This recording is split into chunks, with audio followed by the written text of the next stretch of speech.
సభలో యావత్ దళిత జాతి ఉలిక్కిపడే విధంగా మాట్లాడిన అమిత్ షా ఒకసారి ఆలోచించుకోవాలి. అంటే దళిత జాతికే యావత్ దేశానికే ఒక ముద్దు బిడ్డ అయినటువంటి రాజ్యాంగ నిర్మాత అయినటువంటి మేధావైనటువంటి అంబేద్కర్నే అన్నావంటే నువ్వు మీ ఉద్దేశాలు ఏంటి? దేశాన్ని ఏం చేద్దాం అనుకుంటున్నారు? భారతదేశాన్ని ఏం చేద్దాం అనుకుంటున్నారు? వాడు చెప్పాడు ఒక సించాంగ్ లాగా దేశాన్ని మొత్తం నీ అండలో పెట్టుకుందాం అనుకుంటున్నారా మీరు?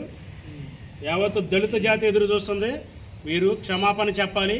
ఈ విషయంలో కూడా యావత్తు దేశం మొత్తం కూడా దళిత జాతి ఏకతాటికి వచ్చేసి ఇండియా మీద దాడి చేస్తారు.